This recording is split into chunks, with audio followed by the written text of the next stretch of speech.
Hello बच्चों, let's read this question. The question says A ray of light strikes a transparent rectangular slab of refractive index root 2 at an angle of incidence 45 degree.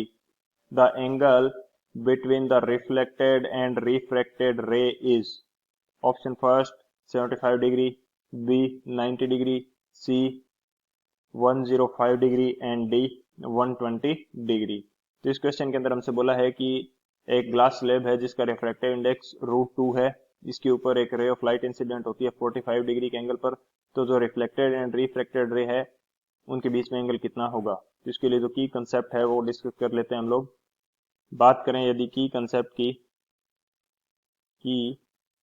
Concept for this question, तो first जो की concept हम use करेंगे वो हमारे पास क्या हो जाएगा, for reflection.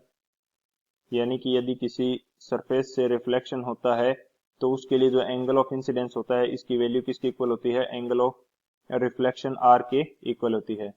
I is the angle of incidence and r is the angle of reflection. ये हमारा फर्स्ट की कंसेप्ट हो जाएगा. एंड जो सेकंड की कंसेप्ट हम यूज करेंगे वो हमारे पास क्या हो जाएगा, स्नेल्स लॉ. सेकंड की कंसेप्ट हमारे पास हो जाएगा Snell's law. According to Snell's law जो रिफ्रैक्टिव इंडेक्स n की वैल्यू होती है ये किसकी इक्वल होती है, ये हमारे पास होती है sine of incidence angle divided by sine of refraction angle. इसको मैं बोल देता हूं r डैश. तुम्हारे पास जो r है ये हमारे पास क्या है, angle of reflection, angle of reflection. And जो हमारे पास r डैश है ये हमारे पास है angle of refraction, angle of refraction. R dash हमारे पास क्या है, एंगल ऑफ रिफ्रैक्शन. तो ये दोनों की कंसेप्ट है, इन दोनों की कंसेप्ट की हेल्प से हम लोग इस क्वेश्चन को सॉल्व करते हैं. अब यदि बात की जाए सॉल्यूशन की, तो सॉल्यूशन के अंदर हमें गिवन है अकॉर्डिंग टू क्वेश्चन कि एक ग्लास स्लैब है जिसका रिफ्रैक्टिव इंडेक्स कितना है, और √2. तो यदि मैं यहाँ पे ग्लास स्लैब बनाना चाहूँ तो ये मेरे पास ग्लास स्लैब होगी. एंड यदि इसके लिए मैं नॉर्मल ड्रॉ करता हूँ तो ये मेरे पास इसके लिए क्या है, नॉर्मल n. अब इसके ऊपर रे ऑफ लाइट इंसिडेंट करते हैं. एक रे ऑफ लाइट इसके ऊपर इंसिडेंट होती है कुछ इस तरह से. एंड इसका एक पार्ट क्या हो जाता है, रिफ्लेक्ट, एंड एक पार्ट इसका हो जाता है रिफ्रैक्ट. एक पार्ट हमारा क्या हो जाता है, रिफ्रैक्ट, कुछ इस तरह से. तो ये हमारे पास है angle of incidence I, and ये एंगल हमारा हो जाएगा angle of reflection R. And ये जो एंगल है ये हमारे पास क्या है, R dash, angle of refraction. And हमें फाइंड आउट करना है ये जो थीटा एंगल मैं अज्यूम कर रहा हूँ रिफ्लेक्टेड रे एंड रिफ्रैक्टेड रे के बीच का जो एंगल है वो हमें फाइंड आउट करना है. तो अब बात करते हैं कि अकॉर्डिंग टू की कंसेप्ट जो हमारे पास एंगल ऑफ इंसिडेंस होगा आई, ये किसके इक्वल हो जाएगा, आर के इक्वल. एंड क्वेश्चन के अंदर हमें एंगल ऑफ इंसिडेंस कितना दिया है, 45 डिग्री. तो यहाँ से जो रिफ्लेक्शन एंगल है ये कितना आ जाएगा, ये भी हमारे पास आ जाएगा 45 डिग्री. ये हमारे पास आ गया 45 degree.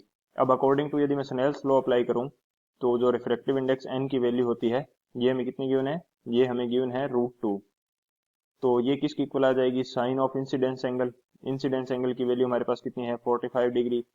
And sine of R dash यानी कि रिफ्रैक्शन एंगल, ये हम फाइंड आउट कर लेते हैं यहां से आर डैश की वैल्यू. तो यदि मैं वैल्यू पुट करूं तो यहां से हमारे पास जो साइन आर है इसकी वैल्यू कितनी आ जाएगी, साइन 45 डिग्री डिवाइडेड बाय √2 के इक्वल.